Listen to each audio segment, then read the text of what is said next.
بسم الله الحمد لله الصلاة والسلام على رسول الله وعلى آله وصحبه أجمعين وبعد السلام عليكم ورحمة الله وبركاته. وعليكم السلام ورحمة الله. إيجا جويارا كان رقمنا قديني له بابور مقالة متوك الستي جماعة شبابون ببريدوف كالي إيروان ما كان مقالة متو قبضو كيسا حاجة مراسة وجن كانت أرقمنو مالف كان جافا جنو كالي ون باجيك أمنا جرا كيسا جماعة دار الأرقام والدور غرغرس دار الأرقام كيستي قودة أولانا وربها جران كيساتي قيار رامي جماعة كنا وجن ونتوك تقرت حاسفنا جنة سجنتا ولين قبل نجرة بوكي كوت كان رقمو بوليسكو ثابت زينو أكسم كمال دبالك تاجو أسينمو أبدي معز صلاح الدين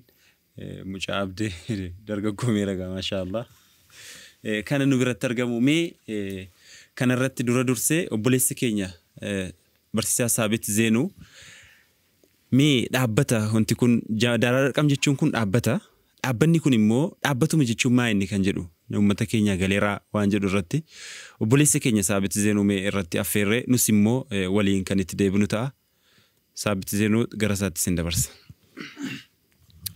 ما شاء الله دلتوما جالك برات تيمين كوني ولا رجو كينياف وانو أفيرتنيف بيسنجلتي فنا تيبيني إسلامي كورمات تلفزيون سجنتا كان ورابو رافست وان رقم تنيف باين سنجلتي فنا أكما بوليسي كينيا أمان كاسي سجنتا مري كينيا هذا أبتا في برباج سمات أبتا هواسا كينيا كيست هواسا كبتا ما كيس جرو كنا كيست برباج سمان هواسا مالي كنجرو مريان نجتورا يادا نبرجر ولي وقولنا الحمد لله نمني وما مسارة سوشال كاني كوباجر أشون دنديني كان نمنا متاجو مجتشو كان آجومو جريني ساكي جت نمني إنستيشنو تإجارة تيجو أبلي إجارة يوتنا تماتي إجارة تيجو نمني يو ماتي نجارني يو نما وجن إنجراني يو واو إيكيسة إنجيج قولي إنجراني نغانتو نغارة سنجرام definition ما نغا فايا كيسا يو توكو نمني توكو نما وجن جراچو دندو ساتي نمني توكو واو إيكيسة جراچو دندو ساتي كناف socially active تاون engage تاون دابتا ويكيسة جراچون دابتا ويكيسة جراچون فايوم مالاف فور واج سالا جورا نمني فايانتو يو كان تاني نمني دوم فاتي فايانتو تانا نواسني فايانتو كناف دابلين كور حواسة توكو كيستي وانتو تا كور تان كيسا توكو يجو أكا إسلام ماتي مو يفرني إسلام ما نمنتان أصلي المساراتي أمنتا نما دوم فاج على نموتا غم تارتي كان تيفتو جلك برا شهادة رايو فرني نموتا أبوليسا كان قول بعديف قراج بحف ديار نموتا جران سبب جري شهادتيني دان توكو تاني في ججا فجينا رابوليسا كان قول كولي تريسو جيجو أركاني هندنو يولالي سالاني وبولو مارتي نما كاسا دابتا رتي ولتي دفو رتي نما كاسا زكان ولتي نما هيدا رمضاني أكس ولتي نما فيدا ومعه عيد حجين الدنيان أما دينك فتلالتو وبوليس بهادها أمتا بليون على كمان قلبي ساولت تلاقيه كان إسلام مان basically كان نمر فاج على نموت تقفسن لما فسنا قلتان كنا كناف أبني أساس الإسلام ما كيستي كتتا مغافلالو وهويك أباچون بيف organized تأنجراچون tokko kaayyo wayii galmaan ga'uudhaaf kaayyo namni dhuunfaan namni tokko galmaan hin geenye galmaan ga'uudhaaf dirqama barbaachisa jechuudha. Waan namni tokko hojjechuu hin dandeenye jira. Fakkeenyaaf namni tokko mana ijaaruu hin danda'u qobaasa. Namni tokko yoo namni wayii asii ol waatti kenne malee yoo namni wayii waa qabeef malee waa sisirreesseef malee mana ijaaruu hin danda'u. Wantoota namni tokko hin hojjenne jiru jechuudha. Wantoota namni tokko hin hojjenne kana hojjechuudhaaf dirqama nama tokkoof sanaa oltu walitti dhufuu qaba jechuudha. namni tokkoof sanaa ol kan walitti dhufu kaayyoodhaan walitti dhufa jechuudha. Afaan Ingiliffaatiin guruppii jedhama jechuudha. Guruppii jechuun namoota lamaaf sanaa ol kaayyoo bakkaan gaachuudhaaf ijaaraman jechuudha. Kaayyoon kun kaayyoo yeroo gabaabaa ta'uu danda'a, kaayyoo yeroo dheeraa ta'uu danda'a. Namoonni lamaaf sanaa ol kaayyoo wayii galmaan gaachuudhaaf walitti dhufnaan guruppii jedhama jechuudha. Dhaabbanni guruppii yeroo riilatiivlii dheeraa ta'eef walitti fufiinsaan jiraate dhaabbata ta'a jechuudha. Organization, group of peoples working in an institution for some goal. Walitti qabama namootaa kaayyoo akka waliigalaatti dhaabbataaf kaa'atan sana bakkaan gaachuudhaaf jecha waliin hojjetan jechuudha. Akka dhaabbataatti jechuudha. Amma dhaabbanni tokko nama qabaachuu qaba jechuudha. Namoota kaayyoo tokko irratti walii galan qabaachuu qaba jechuudha. Namni jiraachuu qaba. Kaayyoon jiraachuu qaba jechuudha. Nama waan sana si wajji wal gargaaree fuudhee deemuu danda'u. Kaayyoo kee sana nama sheersii godhu si bira jiraachuu qaba jechuudha. Inni sadaffaan siistama. Sirna namoonni achi keessa jiran ittiin wal argan, ittiin wal hoogganan, ittiin hojjetantu barbaachisa jechuudha. Wantoonni kun sadan guutameenaan namoonni qalbiin jaraa kaayyoo tokko irratti walii ta'e sirna ittiin jarri kun walitti dhufanu ijaarratanii jennaan wanti sun dhaabbata ta'a jechuudha. Biyya keenya keessatti dhaabbattoonni kan waggaa kumaan lakkaa'aman jiru. Kan fakkeenyaaf masjiida yoo fudhattan dhaabbata uummanni musliimaa instituushinii uummanni musliimaa qabu keessaa isa tokko jechuudha. Significant objective qabna. Sammuun namaa achitti tokko siistamatu jira kan nuti wal arginu azaanii jira. Namni kun hundi isaan subiidhaa ka'ee deemee masgiida dhaqa jechuudha. Siistam. Amma egaa contemporary yeroo jennu immoo dhaabbattoota namoota irraa ijaaraman kaayyoo qaban siistama qaban amma successful kan ijaaramaa jiran jechuudha. Majlisa keenya yoo fudhattanii akkas dhaabbilee immoo grassroots jedhaman lafaa kan ol kaka'aa jiran fakkeenyaaf kan akka dhaabbata keenyaa kan dhaabbata Daaral Arqam waldaa gargaarsa Daaral Arqam yoo fudhattan dhaabbata akkanaati jechuudha. Group of people namoota qabna. Namni sun gaafa ka'u lamarraa ka'uu danda'a.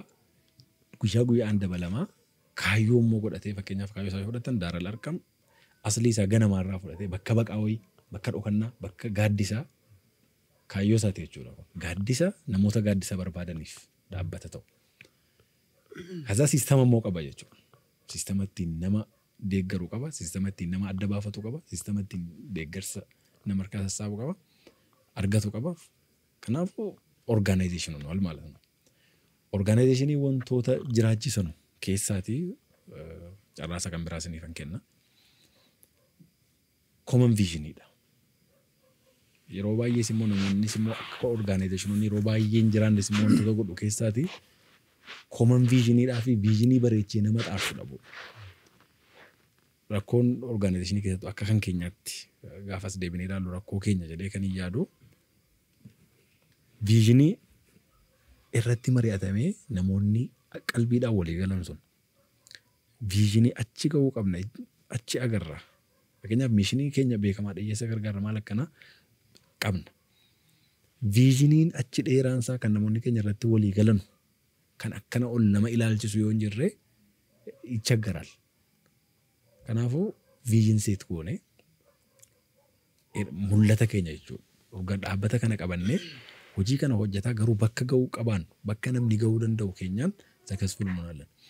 As butnee keenyaan maal isii kana taajuu dhumtin hojjetu jedha namni. Viijinii keenya kana jechuudha. Badhaama as dhiyeessine yoo keenya isii kana taajuun isii kana hamaanii dhumtinuu hojjetu ana maaliin barbaachisa jedha. Bareechine yoo achi fageessine immoo kun biyya keenya keessatti hin danda'amudha. Kanaafuu common ground irraa kaamee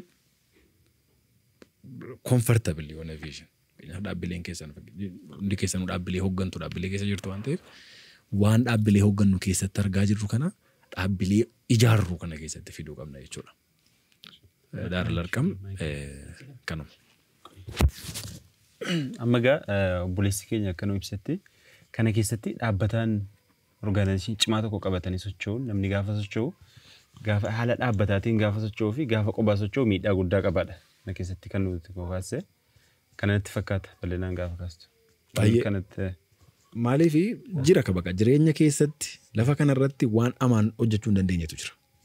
Qophaa galma ga'uu hin dandeenye. Qobaanatti qophaa galma ga'uu hin dandeenye jira. رسول الله عليه الصلاة صلى الله والسلام عليه وسلم يد الله مع الجماعة مع الجماعة gargaarsi rabbii namni tokko ciminat dhaqee waa bakka ga'uu fi sirrii gaafa namni tokko maadhaan jamaadhaan walitti dhufee jiraatudha. tasit Kun fakkeenya nu ta'udha. fakkeenya guddaa ta'a maaliif bakka fitraadhuma keenya irraati tokko dadhabaa ta'eeti kan namni uumame dadhabaadha naxtaaj yeroo kamiinuu nama wayii barbaanna jechuudha jireenya kana keessatti namni ol ka'ee dhaabbatee namni waa hojjechuu danda'u amma dhaqee independent ta'uudha malee independent erga ta'e booddee namni kamuu maal barbaada interdependent ta'uu barbaada nama wajjin walitti hidhamuu barbaada namni kun marhalaa sadii qaba walitti dhufeenya nama wajjin jiraatu keessatti sadarkaa sadii qaba inni tokko dependentiidha fakkeenyaaf nama dhukkubsatee ciisu tokkoon waa'ee guruppii badaan cinqamtu inni sisan cinqu namni fakkeenyaaf inni iyyuu dependentiidha nama wayii taajoma jiraachuudhaaf namni barumsa tasan qabne fakkeenyaaf dependentiidha nama taajomanne namni faayinaanshaaliin sochoone amma ta'e dependenti gaafa namichi sun hin jirre dhaabbata waan ta'eef bakka danda'u kanaafuu namichi sun maal ta'uu qaba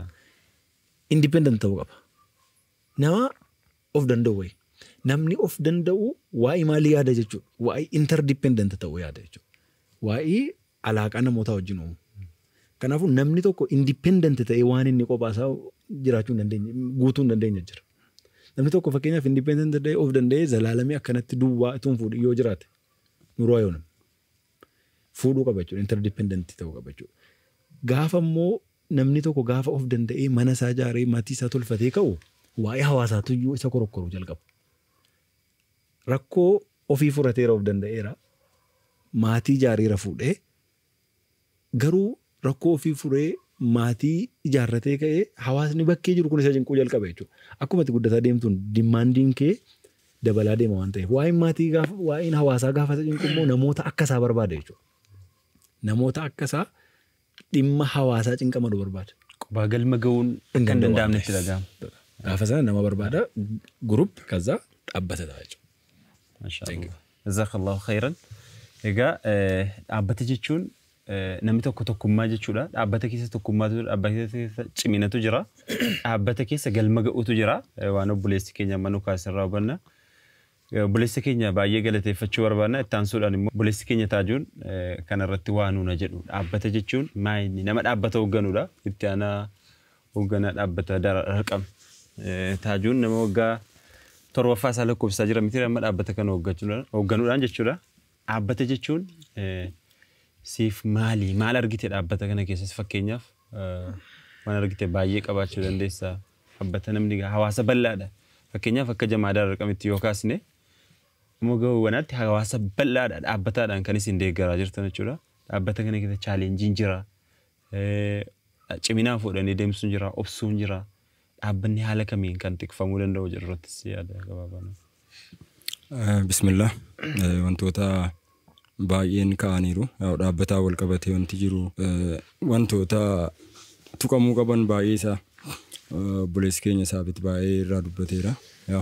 Akka dhaabbataatti dhaabbanni maali wanti jedhu dhaabbati isa itti tajaajilamuufis isa tajaajiluufis dhaabbatumadha.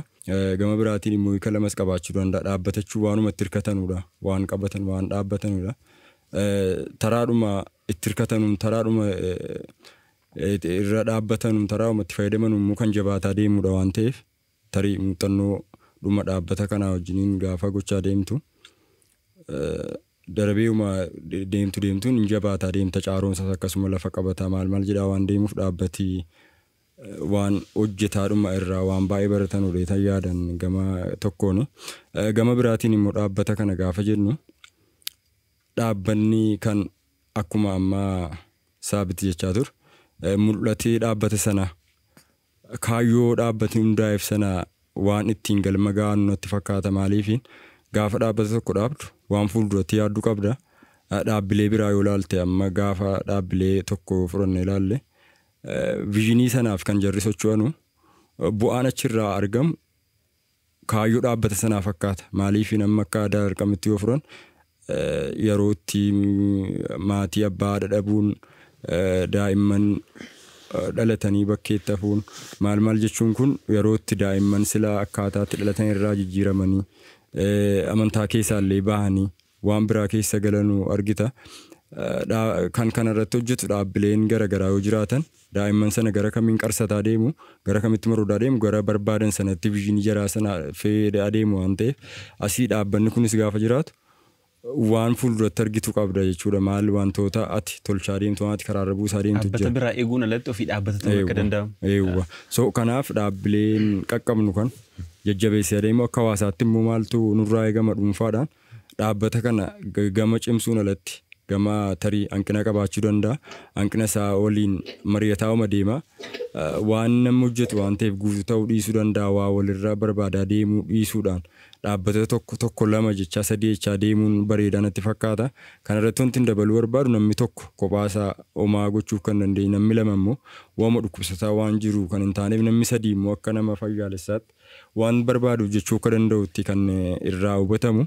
Yaa wanti biraa akka fakkeenyaatti dabaluu dandeenyu qaamtumti namaa guutuudha jedhamu harki utuu hin jiraatin ijji waan hojjetu qaamni tokko irra ta'een akka waan tokko raawwachuu hin dandeenyetti kan hubatamu jechuudha. Kanaaf dhaabbati dirqamadha waan tokko jiraachisuuf dhaabbanni waan murteessaadha yaada jedhuun qabachuu kooti xumure. Galatoomi buleessi keenya abdeetti nu dabarsi. Maanni sin dhaabbata fakkeenyaaf namni tokko yoo jira kan akka dhaabbataatti jiraatu garuu sun dogoggoraadha buleessi keenya saabita akka manuu kaasitti maaliif namtichi sun gaafan jira wanti sun hin badaadha. Mitire jecha amma kiyaamarraa wanti nu hubanne jechuudha. Meemmee abdiin immoo nama waggaa dheeraadhaaf jamaa dararqama hoogganeedha. Jamaa dararqama jechuun dhaabbata cimaadha. Dhaabbata faayinaansii guddaa sochoosu akkasuma namoota baay'ee deeggaruu fi magaalaa kana irra darbee akka guddina keenyaatti sochii guddaa dhaabbata geggeessaa jirudha. Akka fakkeenyaatti gaafa fudhannu jechuudha. Kana irratti meemmeeti immoo dhaabbata hoogganuu maal fakkaata? Kana keessatti namni tokko haala kamiin dhaabbata tiksee deemu dhaabbata keessa gaafa jettu namoota baay'ee achi keessatti argatta. Namni guddaan namni achi keessatti kan sardamu jira, obsi jira. Ofii keetii immoo waan eeggattee deemtu qabda. Meemmee chaalenjiin dhaabbataa kun maal fakkaata? Haala kamitti deemuu qaba? Dhaabbanni immoo siif maalidha kan jedhus nu ibsuu dandeessa. Bismillah. Wanta iddoo kaasaniiru obboleessi koo Saabitii fi Taajoonni dhaabbata yeroo jennu dhaabbanni gosa hedduudha. Kan tirfiidhaaf dhaabbate jira. Kan akkuma kanaa immoo deeggarsaaf kan dhaabbatan jiru. Dhaabbanni gosa hedduudha. Kaayyoo mataa jala kan qabanudha. Dhaabbata yeroo jennu jechuudha. Inni kun immoo asirratti kan hubatamuu qabu tokko dhaabbanni kun kaayyoon isaa jalqaba yeroo dhaabbatu maalirraa ka'eetu kan dhaabbate inni hubatamuu qaba. Dhaabbanni tokko yeroo dhaabbatu kaayyoon inni dhaabbateef ni jiraata. Fakkeenyaaf dararqam yeroo fudhannu yeroo hundaa'u jalqabarraa jechuudha.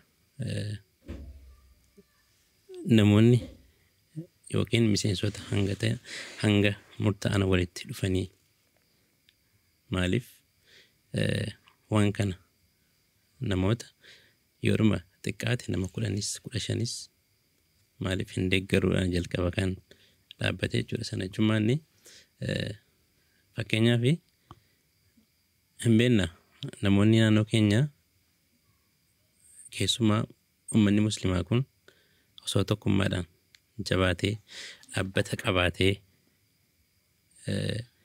dhaabbata cimaa isaa qabaatee walitti dhufamee mari'atamee osoo wajjin socho'ama ta'eeti jalqabuma yeroo dhaabbatu biyya kana keessa keessumattuu akkaataa muslimni keenya irra jiruuni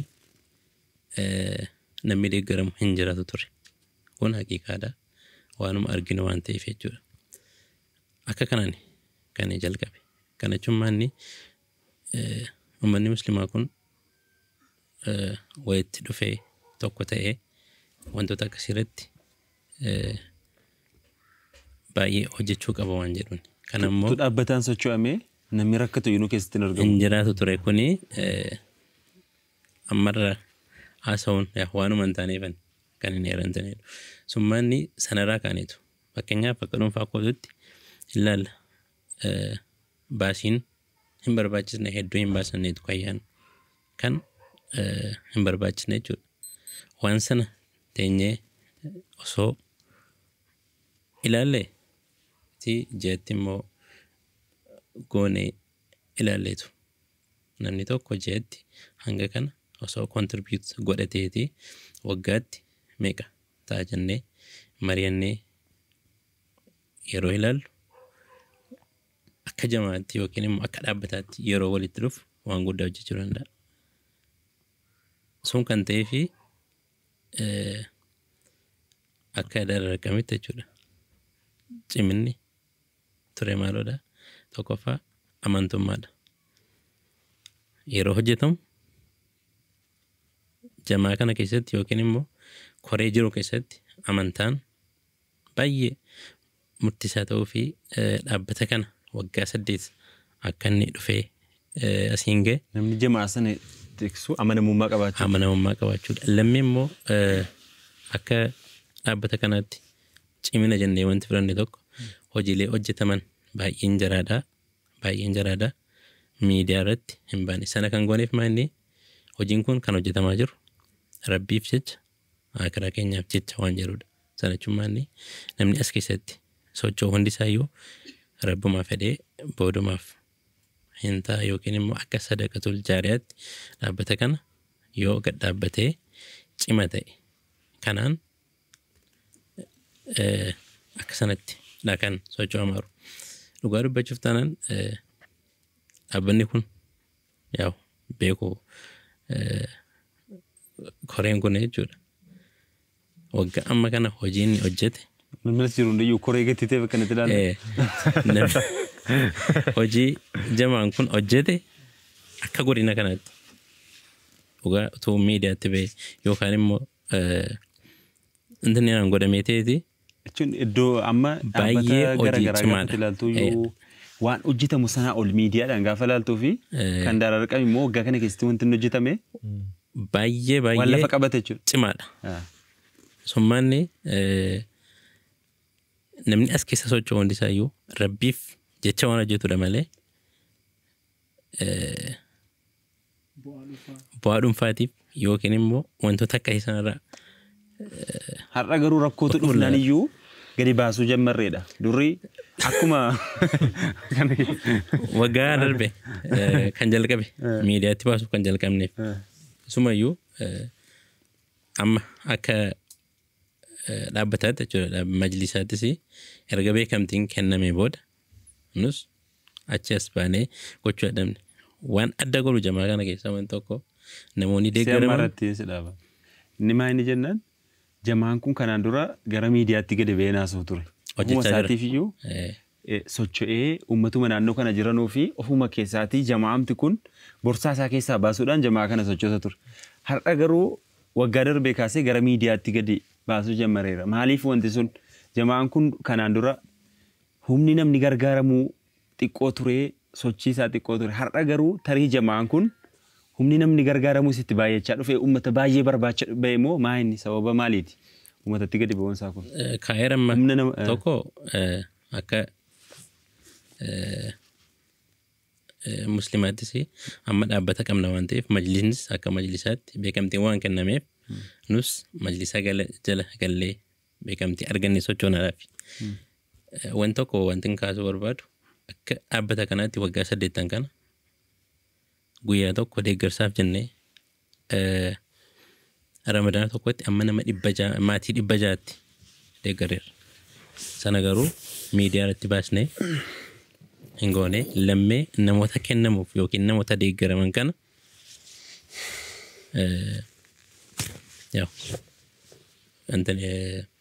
footoo miidiyaatti baasuu dirqamnee hin jirru. Dirqamnee hin jiru maaliif sanammaa kan gooneef maaliif namni deeggaruu barbaade dhaabbata kana adeeggaru. Sanammoo kan godhuuf immoo rabbiif jecha hanga ta'etti waan jedhu kan gochaa ture maaliidha namoonni deeggaranii yoo itti amanuu hin dandeenye keessaan ergaa fi turre jechuudha. Sana kan goonee fi namoota sana akkasiin miidiyaatti baasnee miidiyaa fuulduratti baasnees gochuun barbaanne saayikoolojikaalii tannu akkasittis hubanneetu akka dhaabbata keenyaatti. Sana gooneerra lammii immoo akkuma amma jedhame rabbumaaf jennee hanga waan nutti hinneetu. Waggaa darbe jechuudha. Waggaa darbee kana ji'a Ramadaanaa qofa nama xiqqoodhaan miseensa xiqqoodhaan hanga xeefii kumtaala 100tti daaksifnee kan manatti geessinee yeroo jechuudha. Sun amma akka miidiyaa biraatti osoo fudhatameeti baay'ee xeefii kumtaalaan makiinaadhaan baay'ee argachuu danda'a ture. Garuu manatti sangaa qalee geessaa ture. Hojjechaa ture jechuudha jamaan kun. Kanuma kan jechuu barbaadu. Dhaabbanni egaa waan baay'ee of keessaa qaba. Dhaabbata jechuun waan nu har'a kaasne haasofnu miti. Rasuulli Rabbii sallallahu alaihi wasallam. Dhaabbata jechuun jam'iyyaadhuma.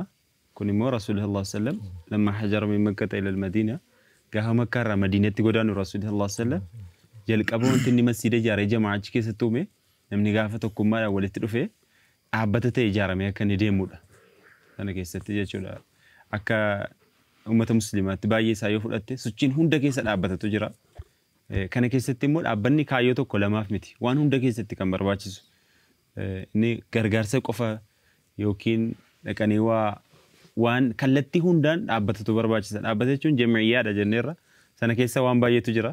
Mee kana irratti immoo buleessi keenya keessummaan godinii dubbaa borii yeroo jalqaba dhufee asirra ejjete. Kanaaf meemmeen immoo waan itti fakkaatu meemmee kana irratti akka inni nuu kaa'uun barbaada. Bismillah, alhamdulillah, salatu wassalamu ala rasulillah sallallahu alaihi wasallam. Waan bareedduudha wanti dubbatamaa jiru waan nama gammachiisu. Waan jalqaba islaamummaatii fi dhuma islaamummaa namatti agarsiisudha. Waa'ee dhaabbataati wanti dubbatamaa jiru. Waan dhaabbataa yookaas immoo silas nama nuti hordofnutu jira. Sana booda immoo waan nuti ittiin masakamnu yookiin waan nuti ittiin daangaa yookiin daandii qabannee deemnutu jira. Daandii nuti qabannee deemnu irratti nabiyyiin keenya alayhi salaatu wassalaam waan hunda caalaa nuuf fakkeenya. Waan nama ajaa'ibu maquma daarul arqamiin kaasee Nabi Muhammad alayhi salaatu wassalaam bakka sanatti waan guddaa hojjetaa ture. Dhaabbata kan isaan ijaaran. Daarul arqam dhaabbata. Dhaabbata maaliitii? Dhaabbata islaamummaan keessaa ka'ee deemedha. Dhaabbata sana keessa yeroo ta'anutti nabiyyiin alayhi salaatu wassalaam tokkoffaa achi keessatti sahaabonni maalirraa akka ga'anu hubataa, gaafataa, iyyafataa deemdeeffamuunsaa baay'ee murteessaadha. Sanatu hanga dhumaatti bu'aa qabeessa akka ta'u taasisa. Dhaabbanni islaamummaa keessatti barbaachisaadha. Obboleessi keenya Saabit kaasaa ture. Salaata yoo fudhanne nama walitti fidaa dhaabbata. Zakaa yoo fudhanne, hajjii yoo fudhanne nama addunyaa guutuu walitti fida. Akkasii islaamummaa keessa kan jiru. Dhimma zakaa irratti waa'ee dhaabbataatii fi waa'ee deeggarsaa irratti dhimma zakaa irra yoo deemne yeroo Nabi Muhammad alayhi salaatu wassalaamitti beeytal maaltu ture. Mana qabeenyi muslimaa boojoo haa ta'u yookiin immoo zakaa haa ta'u itti walitti qabamutu ture. Beeytal maal? Bakka qabeenyi muslimaa itti walitti qabame nama biraatti raabsamu. Ammas gara nabiyyiin alayhi salaatu wassalaam iftoomina keessattii fi dhaabbata isaanii tikfachuu keessatti nama ijaaranii yeroo biyya garagaraatti erganu fakkeenyaaf Mu'aaz ibn Jabalii yoo fudhanne gara Yemenitti yeroo erganu geggeessanii deemi islaamummaa kana qaqqabsiisin jenna. Waan inni deemuuf ifaaf ifatti ibsanii fi agarsiisan. Yaa Mu'aaz akkas bakka akkasii deemta waan ta'eedhaafi jalqaba wanta itti waamtu maal ta'u islaamummaa ta'u. Yoo isaan waan kana sirraa fudhatanii salaatatti ajaji. Yoo isaan salaata kana sirraa fudhatanii zakaatti ajaji. Jedhanii zakaa kana salaata kanas bu'aa isaatti himaa deeman. Zakaa irratti nabiyyiin alayhi salaatu wassalaam maal jedhan? Tu'khadhu min aghniyaa'ihim wa turaddu ala fuqaraa'ihim. Warra abbootii qabeenyaa keessan irraa fudhatamee kan harka qalleeyyiidhaaf raabsamudha. Bakka seenuun qabu jechuudha. Bu'aa dhuunfaatiif waan oolu miti. Dhaabbanni islaamaa guutummaa guutuutti seerota kana hordofuutu irra jiraata. Hubannoo akkasii qabaachuutu irra jiraata. Hubannoo akkasii qabu taanaan akkuma sila jedhame viizinii qabu taanaan bakka irra ga'anu yookiin immoo bu'aa isaa murteessanii galmeessanii achirraa dubbifatanii deemu taanaan milkaa'inni isaanaaf maaliif nabiyyiin alayhi salaatu wassalaam bakka aduunii fi dukkanni gahee ga'a jedhan miti gahee islaamummaan irraa iftoomina kaayyoolee sana ibsuu isaanii jechuudha. Kanaafuu dhaabbanni islaamaa hundeen isaa maali jedhee hundee waan irratti dhaabbachuu qabu ifa godhatee kaasuudha. Dhoksaan qabu. Nama waan sana irratti dhalootattis dabarsuun dirqama. Islaamummaa babal'ina isaas haa ta'u hojii isaas haa ta'u yeroon inni itti keessa babal'ate ko yeroo nabiyyiin alayhi salaatu wassalaam lubbuun jiranu miti. Yeroo isaan jiranu biyyi baname biyyi islaamummaa qaqqabe xiqqoo tokko. Kaayyoo sana keessa kaanii deeman. Isaan waan jiru sanaa fi tartiiba isaa hunda barsiisanii lafa kaanii fi deeman. Tartiiba sana dubbifatanii sahaabonni maal godhan? Fatihiitti galan. Yeroo Abaabakir irra yeroo Umarii kam islaamummaan kunii fi babal'inni waan dhaabame kanaa deeme. Inuma yeroo Umar ibn Abdulaziz taariikhiin nama ajaa'ibu wal hubannaa wal jaalala gaarummaa yeroo sana ture namnis walii garaa laafuu yeroo ture keessatti waan deeggarsaati waan dhaabbataati waan ta'eedhaafi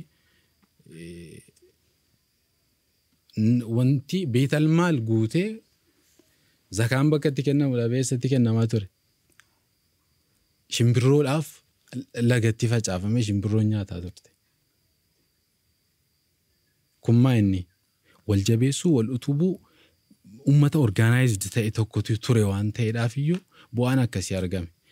Yeroo Nabiyyi Isaa alayhi salaatu wassalaam dudduubatti yoo deebinu abbootiin qabeenyaa bakka dhaabbanni jabaan jiru tokko jira waan ta'eedhaaf Nabiyyi biratti qabeenya isaanii kuufatu turan. Zakaa fuudhanii walitti qabatu turan. Zakaan sun ummataaf raabsama ture. Qabeenyi qabaataa muslimaadhaa warri akka Uthmaan ibn Affaan, Abdurrahmaan ibn Awf biiliyeenara turan. Eenyutu har'a biirii naa qota gaafa jedhamu abbaan qabeenyaa Uthmaan ibn Affaan dhufee maal godha? Biirii Nabiyyiin barbaadan sana bitaa ture. Kana ni nuti barbaannu. Dhaabbata akkasii dhaabbata wal dhagahu namoota ijaaramanii wal dhagahanu kan ummata muslimaatiif bu'aa guddaa buusan nama gurguddaa fudhaa. Biyya keenya keessa biiliyeenaroota keessa muslimni jira. Miiliyeenaroota keessa muslimatu jira. Warra mana kumaatamaa qabanu keessas musliimootatu jira. Gadimmoo yoo deebine warra harka hin qabne, warra miila hin qabne, warra mana hin qabne, warra fira hin qabne muslimoonni jiru. Qabeenyi biiliyeenaraa sun zakaan isaa osoo tartiiba qabaatee inni miiliyeenaraa sun tartiiba akka Nabiyyiin alayhi salaatu wassalaam beetal maaliin ijaaranitti tartiiba qabaatee deemeera ta'eeti silaa muslimni rakkatu hin jiru ture. Silaa dhibamaan dhibamee nama isa yaalchisu dhabu hin jiraatu ture. Kanaaf dhaabbatattaa jirna. Kanaaf waloomattaa jirna. Kanaaf walitti dhufuu barbaanna waan ta'eedhaaf baay'ee murteessaadha. Walitti qabama bareedduu walitti qabamtanii rabbii ammallee bakkaan haa ga'u. Kanaaf dhaabbata keessa gaammas ila Rasuulillah sallallahu alaihi wasallam babal'ina islaamummaa kana yoo fudhannee erga isaan duniyaarraa godaadaniiyyuu caalaa islaamummaan kun babal'ateedha. Kan kaasise keessa. Sana jechuun dhaabbata tokko keessatti kaayyoo cimaa yoo uumte namicha sana keessatti kaayyoo viizhinii inni qabu sana bal'isee yoo agarsiiste ati bakka sana yoo hin jiraanne iyyuu wanti itti qabde sun galma gaadha. Itti fufuu danda'a. Maaliif kitaaba dubbifamu. Dhaabbilee amma dhaabbilee addunyaarra jiran ilaali. Dhaabbilee yoo fudhanne dhaabbilee barnootaa biyyi tokko fudhattee deemtu hin cufama maaf hin cufamu. Waliigaltee haa ta'u propoozaala bifa tokko namni biraa bor dhufee dubbisee adeemsisuu danda'u wal fakkaataa qaba waan ta'eedhaaf kanaaf deema.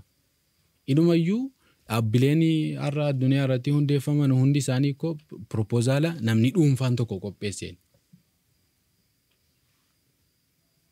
Nuti immoo sirna ittiin bulmaataa jabaa finyoon isaa rabbiin bira qacceen tokko rabbiin bira jiru tokko nurka jiru qabanneeti dhaabbilee baay'ee Proposal rabbiin biraa nuu kenname. kan gubbaadhaan nuu dhufe qabannee nurkaa diigama nurkaa kufa. Inshallah.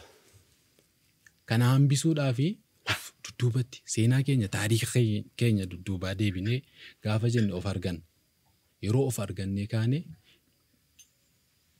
karaa bareedaa karaa namoonni duraanii sun seenaarra jiran deeman sana deemna maal geenya galma guddaa bakka barbaadamu geenya. Asirratti akka carraatti yoo wannan isinii kaasuu barbaadu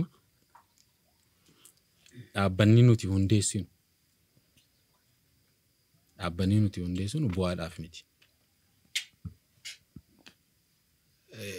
Osoo bu'aadhaaf dhaabbatee akka inni galma ga'u hin beekne. Bu'aa duniyaa jechuudha. Osoo bu'aa duniyaatiif dhaabbatee akka inni galma ga'u hin beekne. Silaa obboleessi keenya abdeen kaasee ture.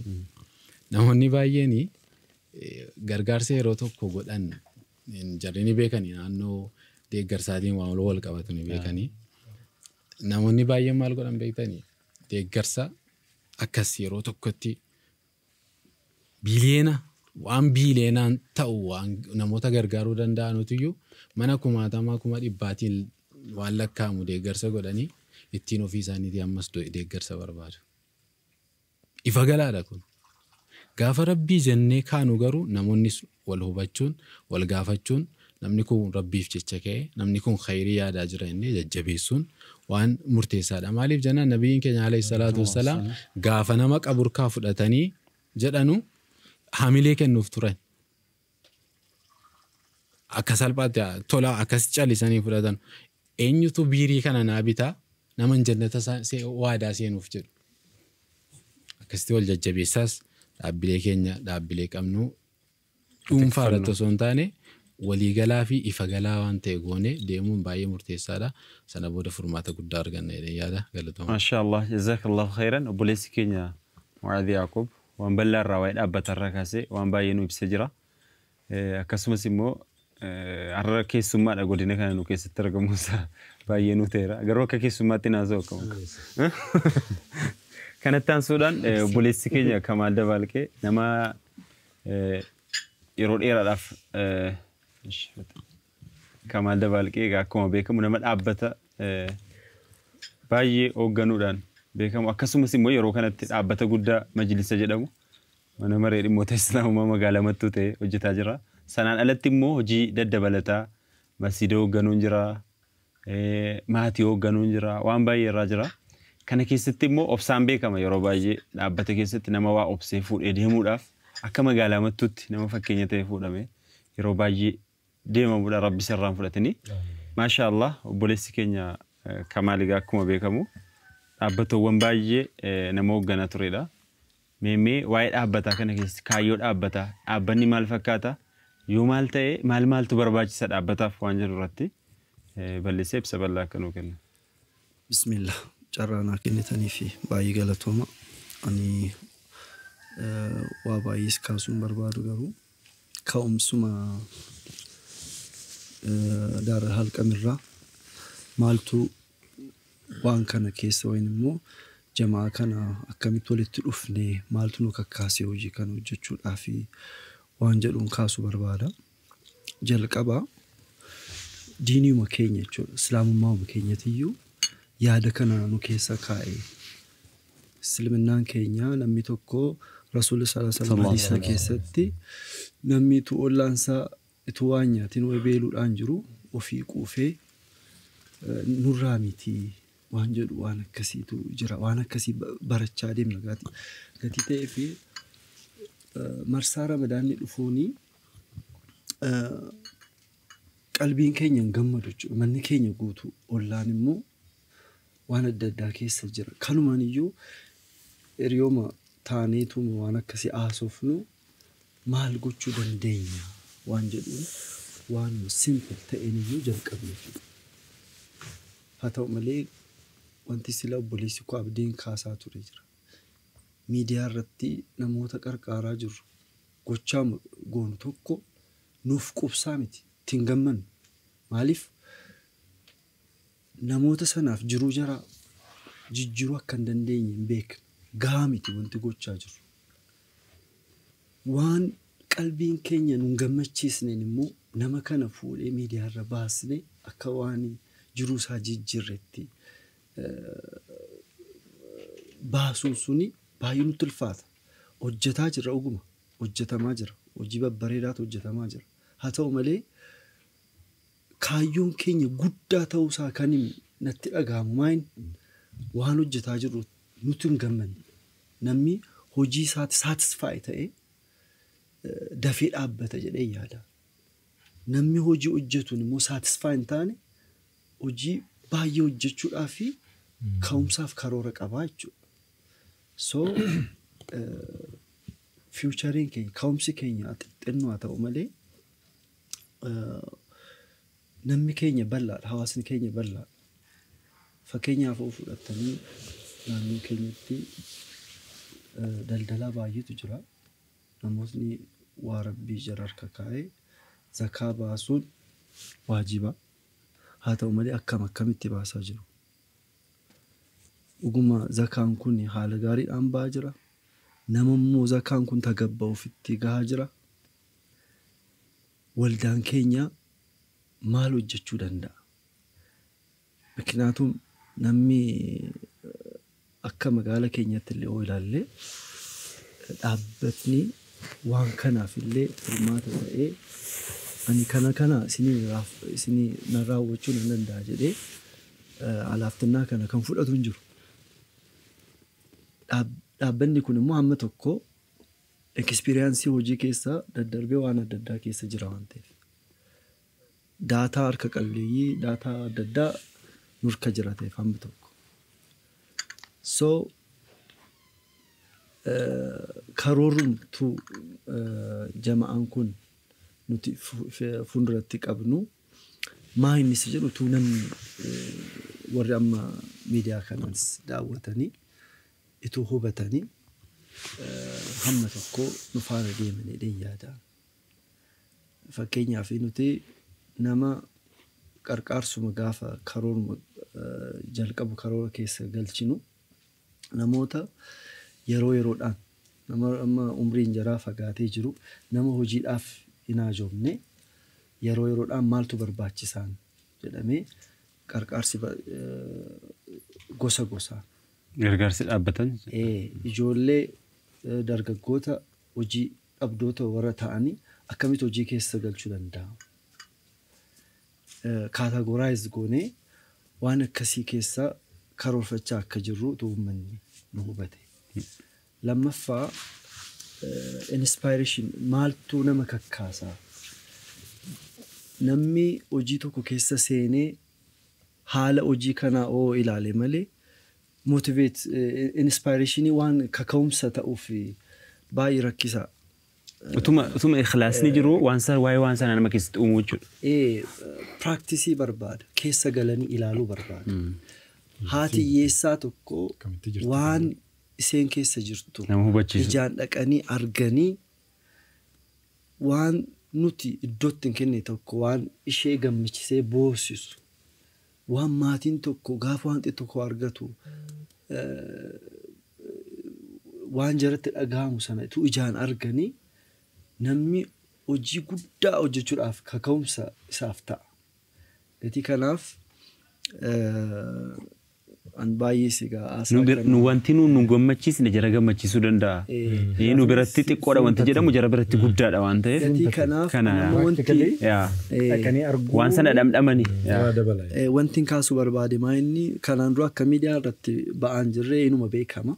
Haa ta'u malee amma fedhiin keenyaaf ka'umsi keenya yaada keenya tuu namni hubatee nu faana immoo deemee hojii hojjetamuu fi impaaktii hojii sana bal'isuu danda'a amma tokkotu ilaalee moor hojii kanaaf inspire ta'a gargaarsis inni godhus inni hubatus fageenya irratti waa hubachuun baay'ee namatti ulfaata waan ta'eef gaafa qaamaan waan sana keessa galamuyyuu hojiin hojjetamaa jiru baay'ee mul'ataa jedhee yaada. Miidiyaan immoo amma tokko waa hunda ibsuu tarii waa hunda inni ibsu garuu amma tokko immoo yaaduma kanatu namni nuuf hubate nu wajjin deemedha. kanarratti baay'ee dabaluun barbaadu. Maashaallah. Barakallahu fiikum. Egaa kan argamnu egaa godina Ilubaaboor magaalaa Mattuu keessatti bakka kanatti kan waliin jirru jamaa Daaral Arqam magaalaa Mattuu keessatti waggaa 7 ol gargaarsa kaayyoowwan guddaa utuu of keessatti qabatu kaayyoo sana keessaa garuu kan inni milkeessa jiru yeroo kanatti gargaarsa hiyyeeyyii namoota nyaatanii buluu hin dandeenye akkamitti nyaatanu kan jedhudha. Garuu sanarratti immoo jamaan kun kan inni irratti mari'ate kanuma waa'ee gargaarsa jamaa kanaa qofa osoo hin taane dhaabbanni maa inni dhaabbata waan ta'eef kan inni hoogganaa jiru. Dhaabbanni maa inni kan jedhu irratti ibsa bal'aa obboleewwan keenya nuu kennanii jiru. Iraftii booda immoo boqonnaa booda immoo kan nuti walitti deebinu namni dhaabbata hoogganu yookiin dhaabbanni tokko haala kamiin tikfamuu danda'a kan jedhu walitti deebina. Wassalamu alaikum wa rahmatullahi wa barakatuh. Assalamu alaikum wa rahmatullahi wa barakatuh. Boqonnaa booda walitti deebinee jirra. Akkuma beekamu guyyaa irraa godina Ilubaaboor magaalaa Mattuu keessatti obboleewwan keenya qaqqaalii wajjin kan nuti argamnu sila kan nuti haasofne waa'ee dhaabbataa dhaabbanni maal fakkaata kan jedhu irratti amma immoo dhaabbanni haala kamiin tikfamuu qaba. Dhaabbata tokko tiksuuf maaltu barbaachisaa? Nama dhaabbata tiksu sanallee akkamiin eeggachuu qabda? Namni tokko liidarii kan ta'u yookiin gara hooggansaatti dhaabu waan tokko hoogganuutti kan inni dhufu siluma gaafa cimina qabudha. Haala kamiin tikfamuu qaba kan jedhu irratti boleessi keenya barsiisaa yuunivarsiitii Mattuu kan ta'e barsiisaa Saabit Zeenuu waan kana irratti ibsaa akka nuu kennu ifeera. Maashaallah. Sila yeroo kaasnu miseensota keessaa tokko hoogganaadha. Critical. Dhaabbata tokkoof hoogganaan bareechee murteessaadha. Dhaabbanni tokko sustainably jiraachuudhaaf wanti barbaachisaan inni guddaan hooggansa. Miseensota sana keessaa namni tokko hoogganaadha. Rasuulli sallallahu alaihi wasallam namni 3 karaa baanaan namni tokko taayina wal godhaatee faleekun ahadukum amiiran. Dirqama jechuudha. Hooggansi yoo hin jiraanne disorganizedidha jalqabarraati. Kanaafuu milkii dhaabbataati hooggansi barbaachisaadha. Hooggansi dhaabbata sanaaf wanti inni jalqabaa inni hojjetu ru'uyaa kaa'a, viijinii kaa'a. Rakkoo dhaabbata keessatti uumamu fura. Namoota dhaabbata keessa jiran inspire godha. Bakka dhaabbatichi ga'uu barbaadu communicate godha. Namoota dhaabbata sana keessa jiran ga'oomsa. Ofiisaatii zalaalamii hoogganaa ta'ee akka hin teenye beeka waan ta'eef namoota dhaabbata keessa isaa wajjin dudubbasaa jiran sana akka jarri bor bakka isaa bu'an nutti ga'oomsa jechuudha. Injifatu, hin tuffatu, mataa jaraa gadi hin qabu, hin ga'oomsa jechuudha. Isaa danda'ee fuuldura namaa dhaabbatee dubbachuu hin dandeenye cunqursee fuuldura namaa buusa jechuudha. Isa yeroo hunda gaafa kaameraan dhufee nama waraabuu dhufu dudubbatti dhaabatu fuuldura buusa jechuudha. ስለዚህ hooggansa jechuudha baay'ee wanti barbaachisan. Biyya keenya keessatti faayidaa dhaabbataa keessaa tokko hooggansa baafachuudhaaf nu fayyada. Rakkoo liidarshiippii nuti akka biyyaatti qabnu yoo hubattan amma ta'e dhaabbileen keessattuu barattoota yuunivarsiitii warra dhaabbilee barnootaa keessa darbatanii dhuftanii siistama biraa keessaa keessattuu siistama amantaa biraa keessaa liidarshiippiin akkamii akka inni ba'aa jiru argina. Fookasdi ta'e irratti karoorfatamee hooggansa dhaabbaaf nama bor hoogganu oomishamaa jira jechuudha. Kanaaf dhaabbatoonni nu barbaachisu maali nu barbaachisu ni jalqabaa jireenya keenya waan karoorfame sana galmaan ga'uu dabalatee hooggansi akka inni uummata kanaaf ba'u gochuudhaaf nama tajaajila jechuudha. Daaral Arqamii yoo fudhattan waggaa 8 dura gaafa jalqabu nama 2. Ergasii adeemsa keessa waggaa 8 adeemsa keenya waggaa 8 kana keessatti namoonni nama fuuldura dhaabbatan baay'een as ba'aniiru jechuudha. Produce godheera. Kana jechuun dhaabbata nama waa hoogganu baay'ee uumeera jechuudha. Fakkeenyaaf Taajuu yoo fudhatte waggaa 8 dura gaafa majlisa jalqabu aqmiinsa akka kanan turre. Dandeettiin nama wajjin dubbachuu akka kanan turre. Dandeettiin inni nama fuuldura dhaabbatee dhimma waan namatti mi'aamsiisu akka kanan turre. It developed ta'ee jireenya isaa keessatti impaaktii uumee fi hooggansa dhaabbilee garaagaraa isa godhe. Majlisa keessatti hooggana. Dhaabbata keessa hojjetu keessatti hooggana. Nama cimaa ta'e jechuudha. Hooggansa uuma jechuudha. Hawaasni hooggansa uumuu hin dandeenye inzeend fail godha. Biyya keenya keessattuu dhaabbilee nuti ijaarru xiqqaa hanga guddaa keessatti wantoota nuti gochuu qabnu keessaa dhaabbata kunuunfachuun inni jalqabaa hooggansa kunuunfachuu. Qadriin nama hoogganaa ta'uu baramuu qaba jechuudha. Namni tokko gaafa inni hooggansa ta'a jennee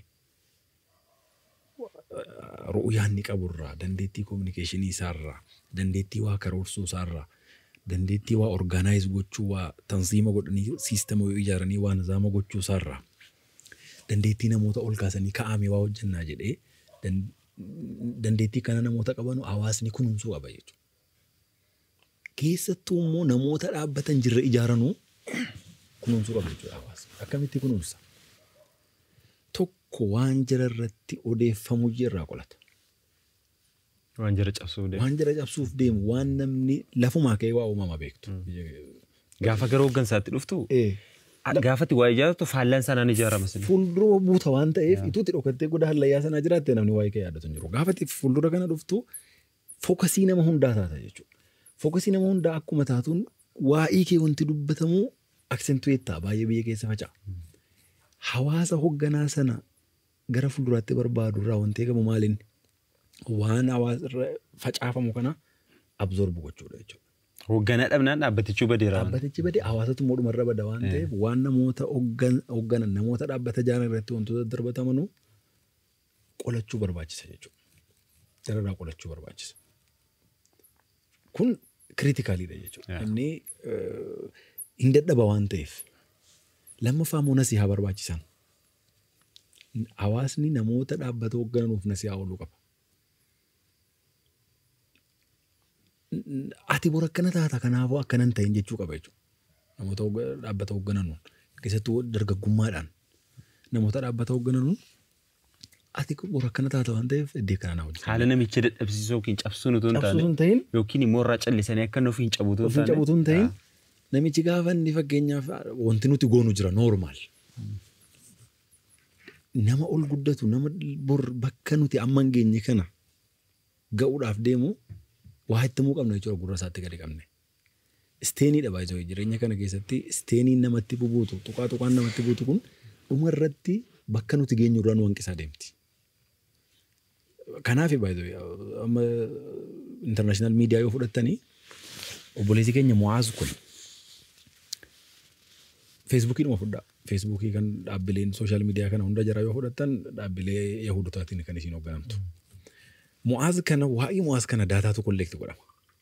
Zimmeedhameetuma jechuudha. Mu'aaz fayyadee dhiisee waa'ee Mu'aaz daataatu kolleekti godhama. Keessattuu waan inni balleessu. Mu'aaz wanti inni balleessu daataan inuma funaanama jechuudha. Ammaaf ittiin fayyadamu daataa sanatti. Mu'aaz amma hooggansa dargaggeessa biyya kanaa hooggana daataan isa bareechamee funaanama. Farzar akkana kilii godhamee eessatti dhalate maal hojjete weebsaayitii akkamii daawwate wanta kana akkuma inni ol siqaa deemuun waa'een isa bareechamee kolleetu godhama deema. Gaafa inni bakka itti bareechee impaaktii uumu ga'u walitti qabamee fidamaaf jechuudha namicha kanaaf. Gaafa cabsuudhaaf cabsame jechuudha.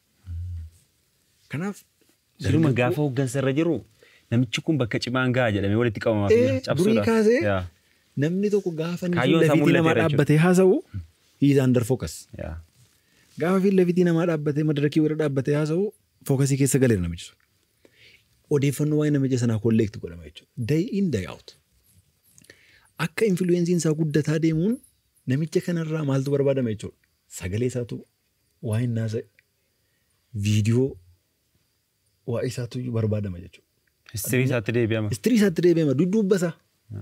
Amma waan inni waggaa 15 hojjedhe fa'aa dhufuu danda'a tun nama cimaa ta'e bareechee ol fagaadhe waan inni waggaa 15 hojjedhe maaliif si cabsuudha akka inni fuulduratti mul'atu hin barbaadu hin caba jechuudha. Kanaaf nasihaa walii gochuu qabna jechuudha. Yaa Mu'aaz an akkana ta'eera an badaan deemu ati of eeggadhu jechuu barbaachisa namni illee yookaan immoo hundumti keenya wal lakke atis jennee wal cimsuu qabna jechuudha. Gaafa Jaafar maaliif saabaan rasuula rabbii sallallahu alaihi wasallam taarika jirri waggaa 2 dura keessaa dhufanii arra hojjetan waan addaati. Warra kaleessa ilmoo fayyaa awwaalaa turre warra hawaasa intini dhaqee nafsiyyaa jara hordofu akkamii keessaa baanii hoogganaa ta'an garuu waan waggaa 2 dura hojjetaa turan hin cabsamne ittiin bulan. Amma isin keenyaa kunii fi isin keenyaa kan beektaa odeeffannootu jira amma. odeeffannoon baay'ee jira meetaa daataa sadarkaa jedhamu jira bara miidiyaati barri kun. Bara miidiyaati bara odeeffannoon hundi at the tip of our fingers yeroo itti jirudha waan ta'eef nasihaa walii gochuu qaba. Dargaggeessi keessattuu namoonni jamaawwan akkanaa dhaabbatawwan akkanaa hooggannu nasihaa walii gochuu qabna. Inni irraanfata sammuun namaa kun. Irraanfata gaafa inni irraanfatu walitti bu'uu barbaachisa jedhu akkana akkana waa guddaan nu eeggata jennee walitti bubbunee wal sirreeffachuu nu barbaachisa. Ijoollee akkuma sila jennee keessattuu namoota wal dhufanuuf immoo kalalaa taane keessattuu immoo dubartoota ijoollee durbaa wal guddattu ijoollee ciccimtuu sarkilii keenya keessa galfachuu qabna jechuudha. Sarkilii keenya keessa gallee jabeeffannee amma fakkeenyaaf dalalaqamii yoo fudhatte abdeen jira, taajuun jira, amaan jira, an jira, inni jira. Garuu kallattii dubartootaa nama kafarnuu godhu nama cimaa akka keenya qabnaa guddaa sanaa yoo jenne hin qabu. Namni jira moo hin jiru yoo jenne moo jira. Namoota sana hooggansa keessatti immoo kallattii hundarraa hirmaachisuu nu barbaachisa. Inni dhumarratti wanti hin kaasuu wanti nu hojjennu daayiversifaayi ta'uu qaban jedha. Wanti nu hojjennu babal'achuu qaba. Dalalaqam amma yoo wanaatti ifartii namoonni kun godhanuun deeggarsa irratti xiyyeeffatee jira. Amma deeggarsa kallattii faayinaansiidhaan kennamuu akkuma wal qixxaatu maaltu jira? Ga'umsa namaa guddisuutu hojii cimaan nu eeggata. Barataan kumaatamaan lakkaa'amu kutaa kudhanii ofii hirmaachuu caala hirmaachisuu jechuudha. Hirmaachisuu nu barbaachisa. Tireeningii kennuu nu barbaachisa. Ingeej gochuu nu barbaachisa. Dandeettii hooggansaa namoota dhokataa jiranuu kana as baafnee mul'isuu nu barbaachisa. Dandeettii biizinasii lamsaalee isin lamaa yoo fudhanne Kamaalii yoo fudhanne namoota biizinasii konsiif godhanii ran gochuudhaan successfully taane namoota jechuun jiru. Ustaas Kaamilii yoo fudhattanii daldala biyya keessaa ta'in daldala addunyaallisaa irratti nama muuxannoo qabudha. Obboleettii keenya Alawiyyaa yoo fudhattan namoota kumaatamaan lakkaa'aman nama sappoortii gochuu dandeessudha.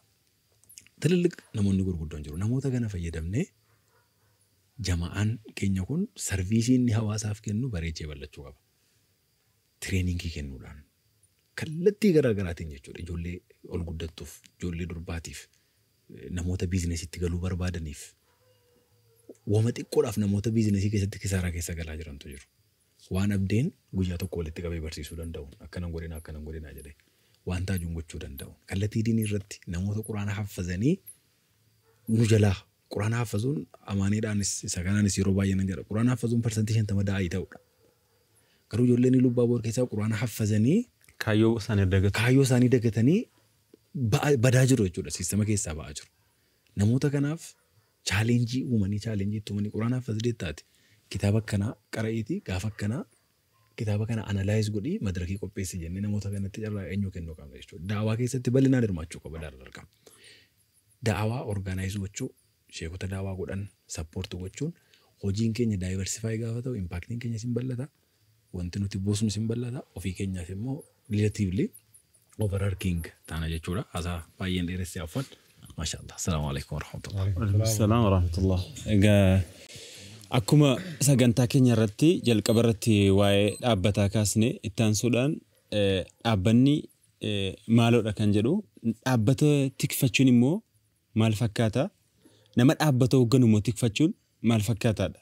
Sagantaa keenya irratti kan dubbanne kanarratti kan inni itti dabaluu barbaadu dhumarra dhaabbatti jira dhaabbata tikfachuu fi nama dhaabbata sana hoogganu tikfachuu jechuudha.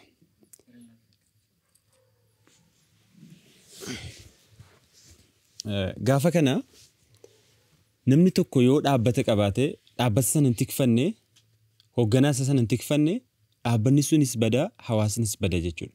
Jalqaba irratti namni tokko dhaabbata balleessuu yoo barbaade yoo hawaasa sana balleessuu barbaade hoogganaa isa balleesse.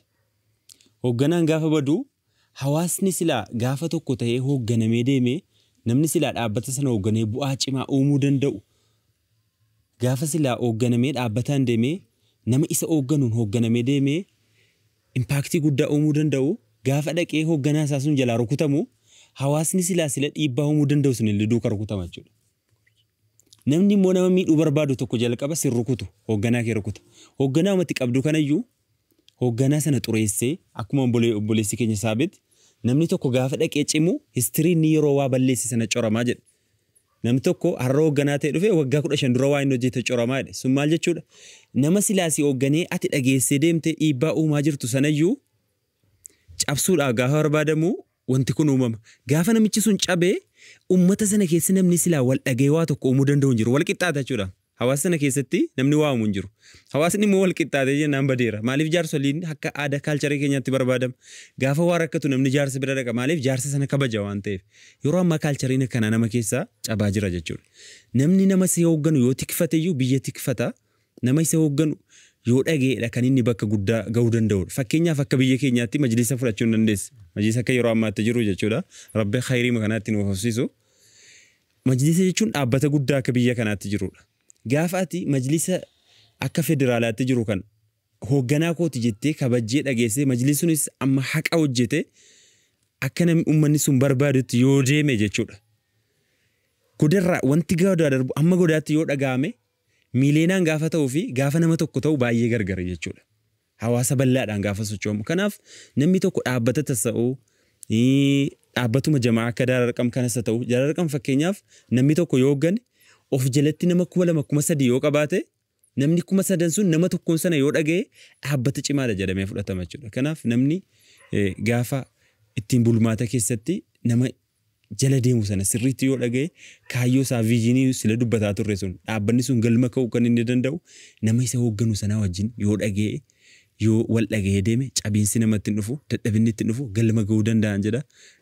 Bismillah wanni ani itti dabaluu barbaadu asirratti akkuma sila dubbadhe waan waggaa 400 biran dhaqaa waan tokko waan yeroo hunda hooggansaa fi hoogganamuu gidduutti irraanfatamuu hin qabne jira. Hooggansi akka nama hoogganuu tokkotti rahmata gochuu fi ihtiqaara kabajuu gidduutti argama. Nabiin keenya alayhi salaatu wassalaam namni xiqqaa keenyaaf rahmatan goone kan guddaa keenyaaf immoo kabajaan kennine nurraa miti jedhani. Wallahi jireenya isaanii keessatti tuudhaalee waan namatti tolu. Abdullah ibn Abbas radiyallahu anhu fi nabii keenya jidduu taariikha jiru yoo fudhanne waan walirraa fuuchuu fi walii kennuu irratti waan agarsiisu. Abdullah ibn Abbas yeroo nabiin keenya alayhi salaatu wassalaam mana fincaanii seenanu yookiin immoo qulqullinaaf seenanu bishaan baatee hanga isaan baanutti eega ture. Kabajaa abbaadhaaf kennaa jiru. Nabiin keenya alayhi salaatu wassalaam gaaf tokko Abdullah ibn Abbas mukarrabaanaan sahaabonni qubatti qaban itti kolfan. Maaliif itti kolfani? Abdullah ibn Mas'ud quba itti qaban itti kolfani. Maaliif itti kolfani? Qaqallina miila isaa laalanii. Yeroo sana nabiin alayhi salaatu wassalaam sahaabota maal jedhan? Miilli qaqallaan isin argitan kuni Rabbiin biratti tabba'u caalaa jedhaniin hamilee kennaniifiif. Sahaabotaaf kabajaa isaan qabaatanuu fi kabajaa isaan ilmaan isaaniitiif kennaa turan bakka guddaa sadarkaa hooggansa isaanii maal godhaa turan dabarsaafii turan. Maaliin dabarsaafii turan? Hamileedhaan dabarsaafii turan. Yeroo darbu keessatti sahaabonni gurguddaan aangoo Nabi Muhammadiin irraa fuudhan immoo kabajaa isaan gaafas kennaniif sana maal godhani? Lafarratti hambisanii kabajanii eeganii jechuudha. Yeroo tokko sahaabaan tokko jira waan nama ajaa'ibu. Quraana haffate. Quraana kana eenyurraa haffaza? Ummata yookiin sahaabota karaa darburraa haffase. Mucaa quraanaa haffase kana gandi tokko amannaan gandi mucaa kana amananii jennaan isuma imaama godhadhaa jedhani.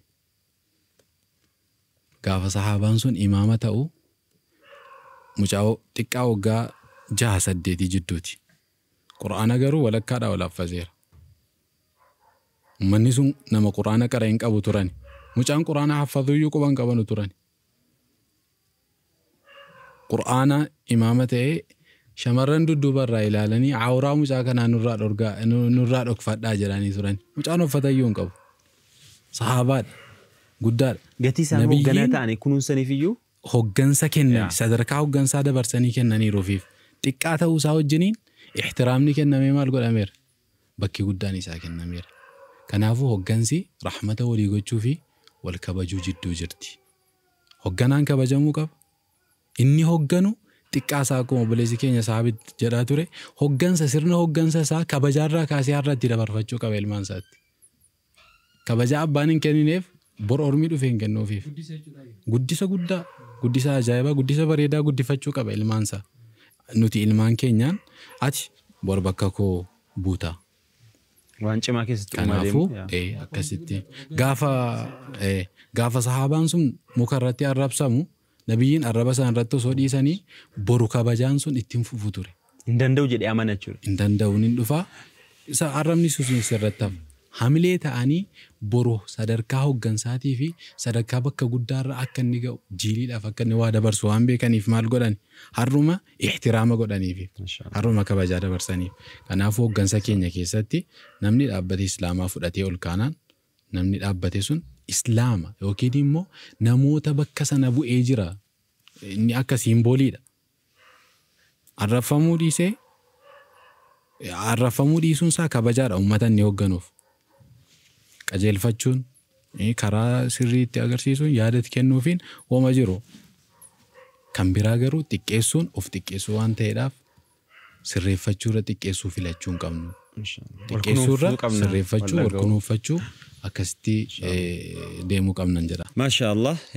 Egaa agasaa kanatti obboleewwan keenya qaqqaalii magaalaa kana keessa jiran wajjin sagantaa bareedaa nama hawwatuuf kan namatti tolu jamaa Daara Al-Arqamiin wal qabatee jamaan kun waggaa dheeraadhaaf hooggansa ta'e kan deemaa ture. Mee hooggansa jechuun yookiin dhaabbata jechuun maalidha kan jedhu irratti mari'annee akkasuma dhaabbanni maali dhaabbata kunuunfachuu jechuun maal jechuudha akkasumas immoo nama dhaabbata hoogganu haala kamiin kunuunfachuu qabna kan jedhu irratti sagantaa bal'aa mana obboleessa keenya Abdee Muhammaditti walitti qabamuudhaan innis akkasuma hoogganaa jamaa Daara Al-Arqam kan ta'e guyyaarraa sagantaa bareedaaf nama hawwatu mana isaatti qopheessee nutillee bakka sanatti argamnee jirra. Obboleessa keenya umrii isaa keessaa barakaa Rabbi nuuf kaahu jamaa kana bakka guddaa ga'e kan nuti itti gammannu Rabbi nu haa taasisu. Kanarratti wanti nu galateeffachuu barbaannu miidiyaa OIT Oromiyaa Islamic Television fageenya dheeraarraa ka'ee Finfinneerraa fageenya kiiloomeetira 600 ol fagaatanii deemanii nu biratti argamanii godina Ilubaaboor magaalaa Mattuu keessatti sagantaa bareedaa nama gammachiisu torbee kana magaalaa Iluu kan jirri bareechaa jiranudha. Miidiyaan kun akka godina kanaatti yeroo jalqabaati natti fakkaata akkuma kana mitire. Miidiyaan kun akka godina kanaatti yeroo jalqabaati dhufee haala kanaan bareechee fageenya kana ijoolleen kun biratti dhufanii argamanii obboleessi keenya Bariifaa fi Mubaarak fageenya kana hunda kutanii dhufanii fageenya nu daangeessa utuu hin jedhin ganamarra galgalarra aduudha rooba qorra utuu hin jedhin sagantaa keenya bakka barbaachisuuf haala barbaachisuuf magaalaa Mattuu kun maal fakkaatti godinni Ilubaaboor maal fakkaata nama akkamiitu keessa jira jedhanii har'allee jamaa Daara Al-Arqam kana qoratanii dhufanii bira ga'anii jamaa kana wajjin sa'aatii bareedaaf yeroo bareedaa nu wajjin dabarsanii jiru.